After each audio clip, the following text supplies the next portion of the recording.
balik lagi ke channel Pak Ustadz Danu, Ustadz Danu Official Channel. Terus kali ini kita pengen ngobrol-ngobrol lagi.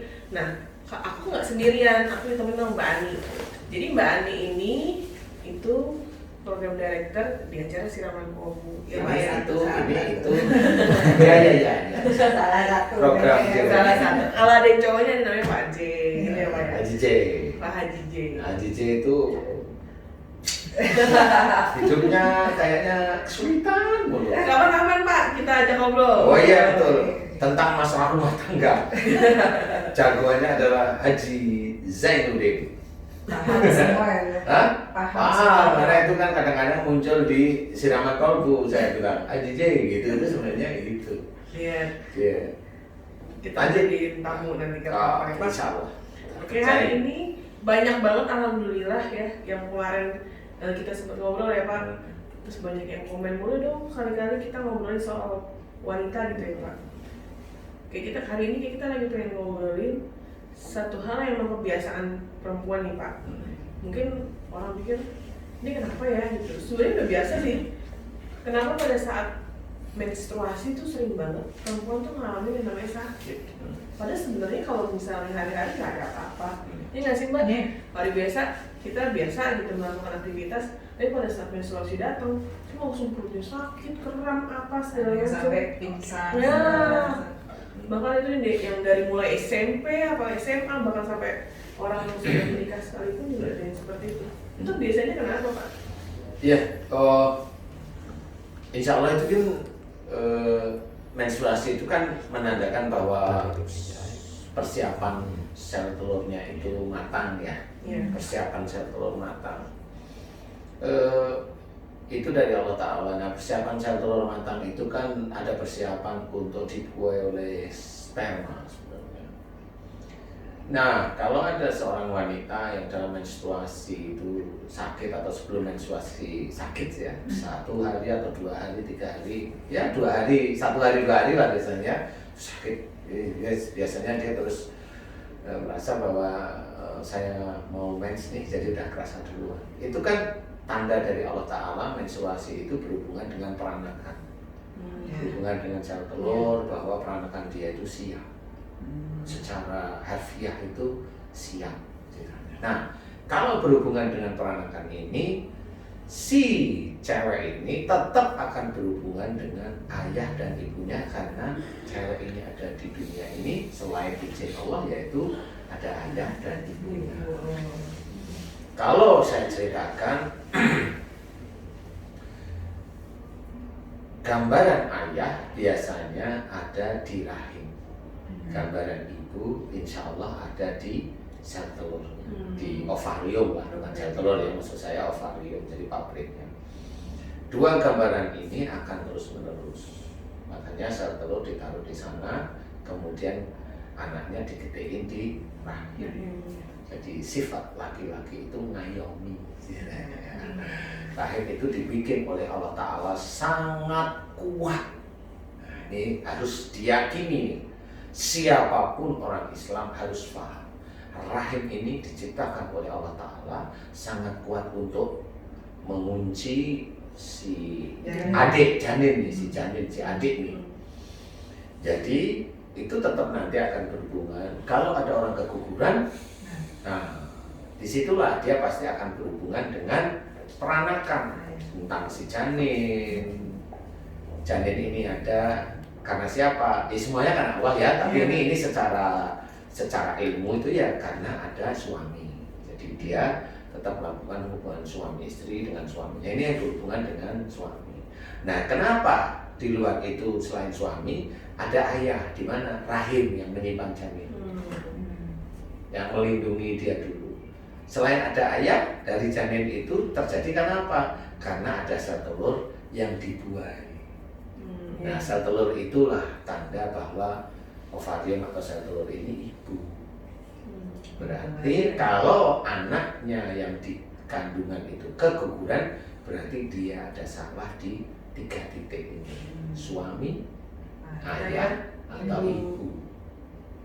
Ini selama ini belum pernah terbuka, belum pernah. Kalau keguguran capek. Iya, biasanya sih gitu ya. Iya, ya itu istilahnya. Kalau saya mau menceritakan tentang yang paling gampang aja, itu binatang di Afrika itu wildebeest, kijang, zebra, itu kan lari terus. Kuat ya. Enggak, brojol sih. Keguguran. Ibu yang bekerja di pasar. Pasar itu hamil enggak apa-apa. Nah itulah kekuasaan Allah bersama Allah Ta'ala ceritakan langsung di dalam Quran bahwa rahim itu sebenarnya sangat kuat, sangat kokoh ceritanya. Nah ini harus ketahui, berarti kalau keguguran berarti ada yang tidak beres. Entah ibunya, entah ayahnya, seperti itu. Nah kondisi inilah yang menjadikan gambaran kenapa si adik yang mulai mens dia sakit perut, sakit kejang, pingsan dan sebagainya atau sakit melilit-lilit ini dari situ. Berarti kalau seorang wanita menstruasinya itu sakit, menstruasinya itu melilit bahkan sampai pingsan, berarti dia ada kecenderungan emosi marah terhadap salah satu atau kedua orang tua. Jadi siapapun orang yang melilit kalau menstruasi bahkan pingsan itu tergantung emosinya. Kalau dia hanya melilit emosinya sekian, kalau pingsan berarti dia emosinya kencang.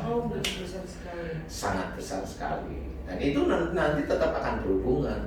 Kalau dia sampai ada kejengkelan disimpan terus-menerus dengan salah satu orang tuanya, itu itu bisa menjadikan dia susah punya anak. Oh, jadi nyambungnya ke situ ya? Nyambung semuanya. Oh. Allah itu maha pandai. Cuma di sini kali ya saya juga dititipin sedikit pengetahuan aja yang saya amati dari seorang wanita, dari remaja, kemudian menikah, kemudian ada janin, kemudian ada yang keguguran, ada yang kuat, ada yang jadi, ada yang cacat. Itu saya mengamati. Insya Allah atas izin Allah. Berarti, Ya. maaf nih, itu berarti kan itu sambung nyambung tuh Pak, dari akar Iya. kita dari zaman kita masih muda, terus dari itu pada saat akhirnya kita menikah, Iya. terus dari itu kita mau punya anak. Makanya kadang-kadang orang suka mikirin gini, kok aku susah banget ya, Iya. udah berapa tahun gitu kok aku belum punya anak. Berarti kita harus berintrospeksi lagi balik ke belakang.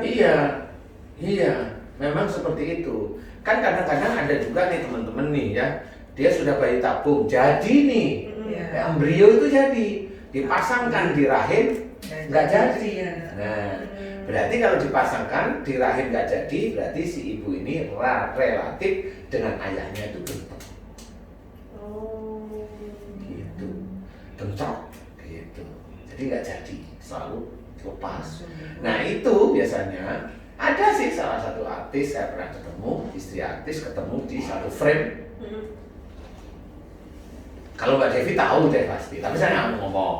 Suatu ketika dia ingin punya anak, dia dengan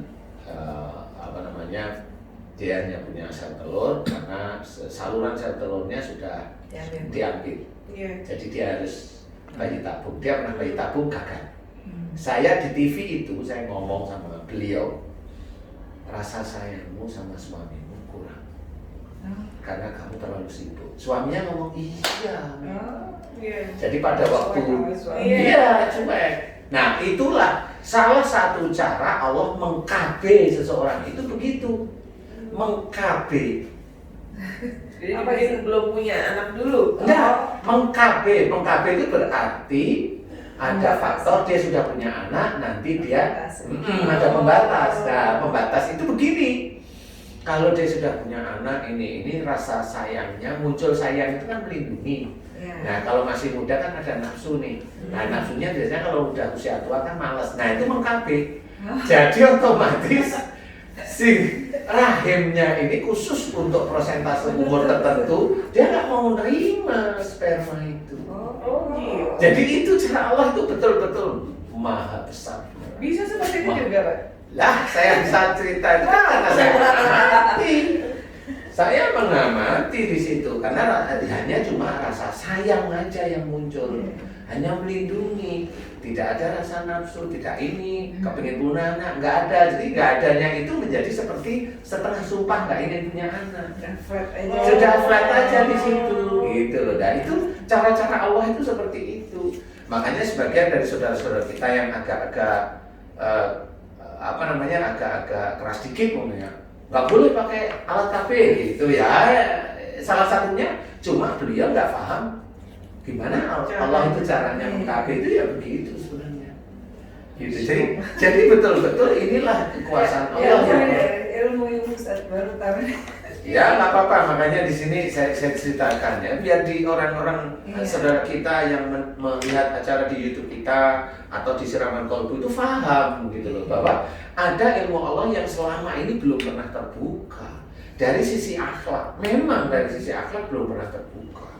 Kita kan selalu kalau haid nggak lancar, haid sakit, oh ini karena hormonal, karena ini enggak kembali ke akhlak ke situ. Iya, ya kan. Kan ya bisa disalahin. Siapa sih yang diizinkan oleh Allah Ta'ala itu memahami tubuh manusia? Kan enggak, belum ada. Kalaupun ada ya paling di Siraman Kolbu lah saya ceritain seperti ini. Makanya kalau haid tidak lancar itu nanti bergantung semua. Iya. Jadi yang harus dilakukan sebenarnya gimana? Nah kalau memang dia masih remaja, minta maaf lah. Dia pasti ingat kok. Kamu sering jengkel sama siapa di antara ayah dan ibu? Saya sering jengkel sama ayah. Gitu. Berarti sakitnya biasanya di daerah rahim. Kalau sama ibu sakitnya agak mirip gini. Oh iya benar Pak. Iya enggak mesti. Coba cerita ini pengalaman ya. Kita agak ini bukan gimmick ya. Alhamdulillah sebenarnya kalau aku sakit alhamdulillah enggak ya Mbak. Maksudnya aku belum pernah mengalami sakit sampai wah gimana banget. Tapi aku pernah menemukan teman-temanku tuh yang kadang-kadang oh gila sakit banget. Dan suka pegangan ya gitu tuh karena kalau saat dia sakit di sini ya dia akan pegang di sini ya di bawah sini kan Pak. Di rahim. Kalau tidak kanan ya pasti dia pegang dia gitu pegang ya. sini. Makanya kadang orang suka mikir gini, itu sakit ya, lagi apa lagi dapat gitu. Jangan-jangan ini nih apa namanya usus buntu. Jangan-jangan kadang-kadang orang suka ngira-ngira itu. Ternyata bedanya ada ya Pak ya. Kalau dia sakit sebelah kiri atau kanan, nah itu dengan ibu atau dengan ibu khususnya ibu, karena di tempat ovarium itu kan nggak di tengah, nggak ke kiri sama ke kanan.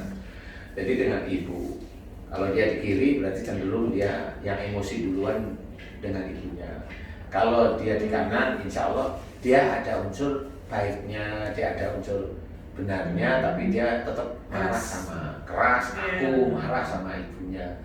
Itu bisa sebenarnya. Nah nanti udah ketemu itu, dia diajak ngomong pasti dia punya memori. Ya saya begitu sama mama saya, minta maaf lah.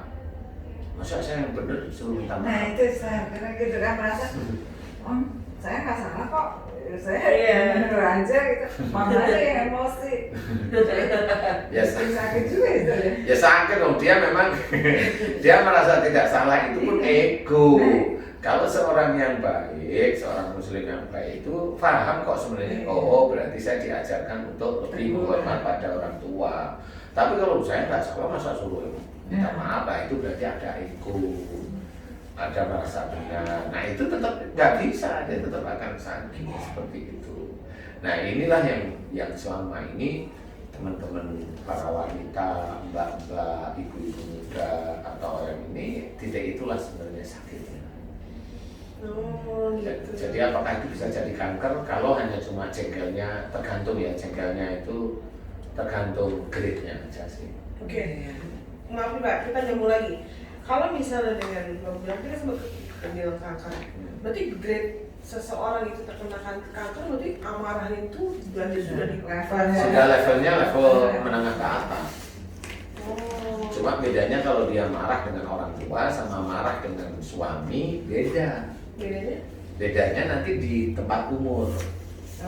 Jadi relatif kalau kanker itu di bawah umur 45, rata-rata dia marahnya sama orang tua.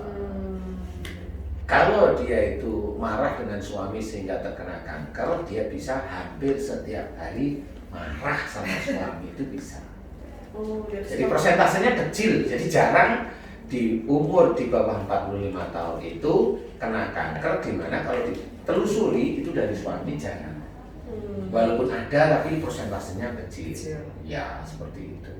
Rata-rata dengan orang tua. Kalau dengan orang tua di bawah umur 45 tahun kena kanker, biasanya nggak tertolong. Oh gitu? Ya rata-rata pasti nggak tertolong. Kalau dia masih kelihatan tertolong, dia masih menyimpan kanker di situ. Dia masih menyimpan kanker. Jadi obat itu hanya sarana aja untuk kanker itu sementara tidak bergerak. Tapi tetap itu nanti tidak akan tertolong. Tapi kuncinya minta maaf. Nah, Ini minta sahabat-sahabat sahabat-sahabat soleh semua ya. harus tonton ini. Iya, karena memang harus Ini ilmu banget. harus kita introspeksi diri banget terutama Introspeksi dan orang kita kabarkan ke semuanya. Iya. Ya insya Allah seperti itulah. karena banyak terjadi banget Ustaz. Memang. Sehari-hari. Karena kita itu tidak paham bahwa jengkel dengan orang tua itu dianggap biasa. Iya, Ustaz. Padahal kalau secara Islam nggak boleh, emang nggak boleh dilarang. Meskipun nggak dirontakan ya Ustaz, cuma Di sini ya sama, di sini itu kan tetap marah namanya. Tetap marah, tetap marah. kadang-kadang cuma nutup pintu kenceng dikit itu juga Sama. Ini pengalaman anaknya nih kayaknya bahaya nih. Kecuali apa ini memang tadi nggak sengaja. Tapi nggak sengaja kok tiap hari. nah, gitu. Jadi insya Allah seperti itu kalau menstruasi itu apa namanya Nggak lancar, ya sakit, nggak lancar sakit itu biasanya tetap ada persoalan. Banyak. Banyak sebenarnya itu belum ada yang memasukkan penyakit tentang menstruasi yang sakit tentang ini itu dalam akhlak memang tidak ada selama ini belum. tidak ada. Insya Allah baru disiramkan kalbu sih. Iya. Tapi kalau memang di Surabaya aja tuh dokter ini boleh kita diskusi. Kalau saya langsung gitu, yuk kita diskusi. Iya. Gitu. Diskusi itu gimana maksudnya? Mana yang utama? Maksudnya mana yang mengkloning? Ya gitu kalau saya gitu. Siapa yang mengkloning gitu? Kalau saya, ayo. Bukan ngajak berantem, diskusi. Karena kan ada orang yang, oh ini kayak Ustadz Danu nih. Oh ini kayak gini. Ustadz Danu kayak profesor di Jepang nih. Gak apa-apa. Yuk kita ngomongin dia bisanya masalah apa. Kan gitu ya? Iya. Masalah apa dia bisanya. Nah kalau maunya saya, ya insya Allah masalah kehidupan atau masalah penyakit di seluruh tubuh. Mudah-mudahan saya atas izin Allah Ta'ala bisa jawab gitu. Mudah-mudahan ini masih doa loh saya. Karena kan manusia kan tetap ada Ustaz, itu keterbatasan. termasuk kalau kita hamil terus pendarahan itu termasuk Sama pendarahan itu sebenarnya ada kejengkelan di 3 titik, suami, ayah atau ibu. 3 titik itu aja sih. Cuma kalau pendarahan itu biasanya jengkelnya kelasnya nggak terlalu tinggi, itu pendarahan. ya kadang sampai ada yang bed rest itu. Iya, Iya, nah itu biasanya emosinya agak tinggi. Kalau mamanya bed rest, biasanya marahnya dengan suami. Oh, Oh. Tapi kalau dengan orang tua, jebol biasanya. Langsung. Iya, apalagi 2 hari nggak minta maaf, rontok. Tapi kadang-kadang gini gak sih berpengaruh nggak ya Pak ketika orang hamil tuh kan harus ngomong gini, oh ini hormon orang hamil nih, ini begini, ini Bawaan begitu, ini. bawaannya pengen ngomel, pengen apa gitu. Nah itu gimana Pak? Iya, enggak lah. Itu tuh kalau menurut saya ya kesurupan aja. Iyalah, ya kan harus diterjemahkan secara real. Lah kalau maunya ini bawaan bayi, Iya. emang bayinya udah pernah marah dulu? Gitu tanyanya. ini bawaan orang itu pengen makan ya. Oke, kalau memang itu mau, saya mau menerangkan secara real. Begini loh ceritanya. Dalam kehidupan bayi itu diambilkan genetik dari ayah dan ibunya. Iya. Jadi ditanamkanlah oleh Allah Ta'ala genetik dari ayah dan ibunya. Entah wajahnya kayak ibunya, sifatnya kayak ayahnya sebagian yang ini, yang emosional kayak ibunya, cerewetnya kayak ibunya, pelitnya kayak ayahnya. Kan itu macam-macam. Iya. Makanya ada anak satu keluarga sifatnya Beda ya? beda-beda. Beda-beda, Karena iya. memang itulah anak itu sebenarnya penguji untuk orang tuanya. Lah kenapa itu jadi penguji orang tuanya selama ini kan Mbak Ani paham ya dia. Anak itu penguji orang tuanya. Yang mana yang penguji? Sebenarnya penguji itu begini loh maksudnya ya. Jadi pada waktu anak dibentuk Allah itu memunculkan gen dari orang tuanya. Kekurangan orang tua atau paling gampang salahnya orang tua itu diambil ditaruh ke anak digedein dikit sama Allah Ta'ala. Oh. Ini loh sifatmu kayak gini. Nah, ini loh sifatmu kayak gini, maksudnya Allah tuh mau seperti itu. Nah, pada waktu si orang tuanya punya sifat itu, dia nggak mau tahu. Pada waktu anaknya ini muncul, sifatnya sama Allah Ta'ala gedein dikit, dia gerutu. Padahal sebenarnya itu lagi bercermin ya. Iya. Ya iya, kan bercermin. Iya, Kalau dia gerutu, apalagi dulu orang tuamu yang gerutu, tapi kalau kamu dikasih tahu dulu nggak pernah dengerin. Nah sekarang dikasih cermin persis. Iya. Nah disitulah sebenarnya genetik itu diambil oleh Allah Ta'ala, dimasukkan, dijadikan itu sifat. Siapapun ada sifatnya keras kaku gitu. Anaknya ya punya sifat keras kaku. Ada yang bapaknya itu takmir masjid nih, saya tahu persis nih, tapi saya nggak mau ngomong. Anaknya dia punya sifat keras kaku dan sebagainya. Anaknya itu ada yang non muslim. Anaknya itu dari muslim pindah jadi non muslim. Oh gitu. Ya karena sifat kakunya, karena apa? Ya, anaknya kan punya sifat kaku bapaknya. Akhirnya kalau dia menurut dia pandangan dia agama itu menurut dia itu sama saja dan dia ada kaku dan ininya nggak selesai ya. Apalagi dia itu kerja nggak bisa, dia kenal sama cewek atau kenal sama cowok ya, yang menurut dia itu bisa menghidupi dia, pindah deh. Dan saya nggak mau urusan yang begitu, itu kan urusan besok di akhirat kamu gitu. Dan saya tahu persis kenapa saya ceritakan, ya memang begitu, makanya tidak boleh sifat kaku. Orang itu jelas diceritakan oleh Allah Ta'ala. Walakum tafadhon qalbi yang fatun faud. Itu ceritakan kalau seorang bersikap keras lagi kasar, itu orang itu nggak suka diceritakan. Dan itu kalau ada orang tua keras kaku emosional, nanti anaknya begitu.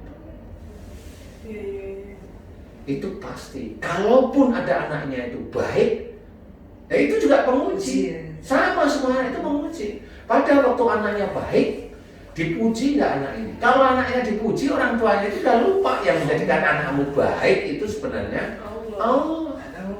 Lupa nih, dia saya sekolahkan, ini dia sudah belajar di sekolah ini, di sekolah agama, ini baik nih, nggak lupa. Merasa dirinya, nah itu orang tersebut walaupun dia seorang muslim, dia menuhankan dirinya. Karena dia merasa anaknya itu baik itu karena dia. Nah itulah syirik masuk ke arah sombong juga. Nggak boleh. Oh yang ciptakan anak itu Allah. Emang bisa dia nyiptain? Orang-orang itu loh nyiptain anak laki, perempuan itu bisa nggak?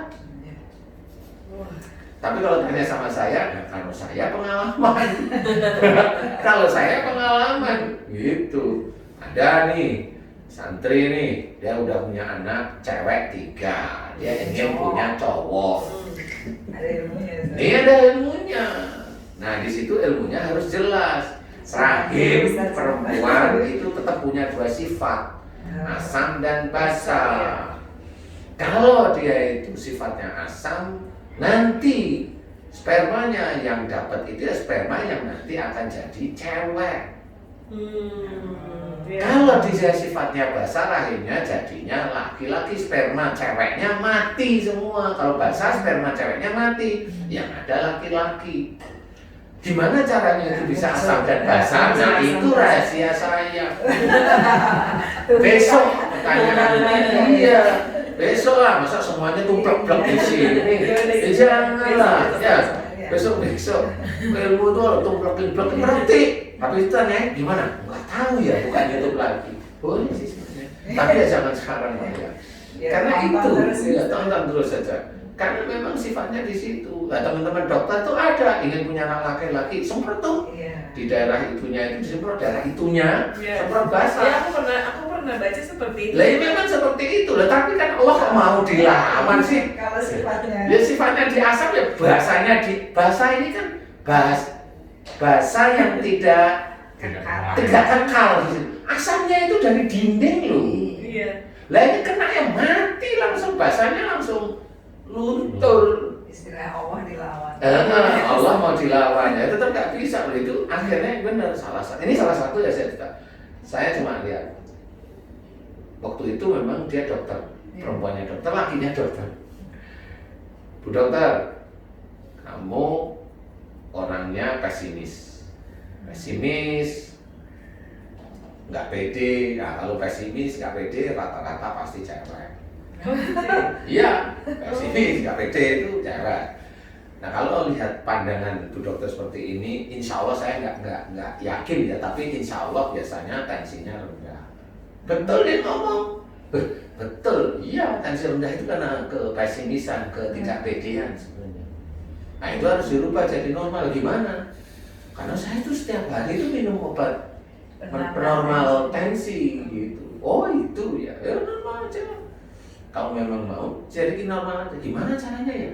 Happy, hanya itu, yakin pada Allah Ta'ala sehari-hari happy, jangan merasa nggak yakin, oh iya tensinya pasti turun terus sehari-hari begitu. Nah, disitulah dia mulai belajar. Nah karena dia dokter, dicoba, dites beneran, dites, dia happy setiap hari. Emang normal, gitu. Nah, itu normal, setelah normal ketemulah dengan saya lagi. Ustaz, alhamdulillah saya sudah normal, saya nggak minum obat tensi lagi. Saya apa yang harus saya kerjakan? Nah di titik itu saya baru ngomong, Bu Dokter, ini ada Pak Dokter. Saya tanya, sehari itu Bu Dokter merasa bukan happy dibikin ya, happy yang merasa power itu tenaga itu kayak maksimum itu di jam berapa sih? Saya nggak tahu. Dia ngomong, karena kali dia sudah ngerti ya, jam 9 sampai 11 pagi. Jadi jam 9 pagi sampai 11. Saya cuma bilang di jam 9 sampai 11 itulah lakukan hubungan suami istri. Oh itu biar dapat laki. Nah, karena di titik itu rahimnya baru basah. Kalau basah, nanti sperma yang perempuan mati. Nah, waktu sperma laki itu hanya cuma 3 jam. Jadi setelah 3 jam kurang lebihnya, ini kurang lebihnya, dia akan mati. Nah, di titik itu jam 9. Itu bagus. Dan saya tahu sel telur matang, dia mengukurnya ini 14 hari, jangan 14 hari. Sel telur matang itu di titik 14 hari, saya nggak bilang itu salah, enggak, tapi hanya gambaran. Enggak, di titik-titik dekat 14 hari itu, mana yang badannya hangat, meriang, males-malesan, insya Allah itu sel telur matang. Lakukan Bu Dokter. Beliau lakukan beneran. Di titik itu suaminya kan dokter ya, dokter bilang sempat nggak boleh, ini cuti. Karena di luar kota ya. Habis itu betul, alhamdulillah. Nah ini memang dokter ini mabuk kali ya. Ini bercanda maksud saya. Dia itu sampai nggak mau di USG. Oh iya? Saya nggak mau tanya, nggak mau membuktikan laki perempuannya. Sampai akhirnya melahirkan itu? Sampai melahirkan. Bener nggak sih? Bener nggak? Karena dokter, ya dokter mabuk kalau ya akhirnya lahirlah laki-laki. Oh, Masya Allah. Berarti bener ya kalau ada pengantin baru honeymoon tuh biar bikin happy ya? Ya moodnya muncul seperti itu. Jadi insya Allah itu jadi asik sih. Mau tanya apa sih? Jadi kemana? Tanya menstruasi jadi gitu. Jadi kebayang kata ini hubungannya sama ini sama itu ini. Kata itu bulat ya Pak, maksudnya bukan bulat, nyambung. Nyambung. Semuanya itu nyambung. Sebenarnya semuanya yang ada di sekitar kita itu petunjuk dari Allah Ta'ala. Termasuk Allah kan menulis. Allah itu menceritakan dalam Quran. Kekuasaan Allah, kebesaran Allah itu termasuk yang ada di diri kita. Tapi banyak yang nggak tahu. Yang tahu dokter tahu itu ini. Tapi kan perjalanan kok bisa begitu, nah itu kan nggak perlu benar.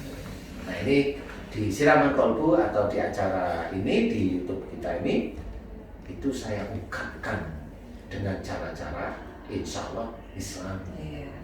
Dari sisi akhlak, dari data-data hadis maupun Al-Quran, insya Allah nggak akan keluar. Memahami ya dari tubuh kita, Dari sebetulnya semua kekuasaan Allah. Semua kekuasaan Allah, makanya kalau sudah kekuasaan Allah, mana kita mau mengaku bahwa apa yang terjadi setelah kita kerjakan itu gara-gara saya? Pantaskah kita sombong? Fabi ayyi alai tugas sih. itu harus itu. Jadi aku closing dulu Pak. Jadi kita closing dulu. boleh closing dulu lah. Alhamdulillah banget Pak, akhirnya ternyata ada misteri di balik semua itu. Kalau selama ini kita nggak tahu, alhamdulillah kali ini kita lebih paham ya Pak. Terima kasih ya Pak Ustadz. Untung saya nggak jadi cewek ya. Tapi seru kok. Tapi seru ya. Seru. Kisah yang tahu masalah cewek kok laki gitu ya. Ya nggak tahu. Itu hanya Allah aja ya itu ya. Alhamdulillahirrahmanirrahim. Semua teman-teman solehah tetap di channelnya Pak Ustadz Danu, di Ustadz Danu channel, official channel. Jangan lupa di like, subscribe, di komen, di share ke semuanya. Karena manfaat insya Allah. Insya Allah sangat-sangat bermanfaat. Tidak akan keluar dari syariat insya Allah. Insya Allah. Terima kasih Pak Ustadz Danu untuk ilmunya hari ini. Terus kapan-kapan kita bakal ngobrol lagi. Mbak Ani, terima kasih. Sama-sama, Mbak Deni. Nemenin aku terus ya. Assalamualaikum warahmatullahi wabarakatuh. Waalaikumsalam.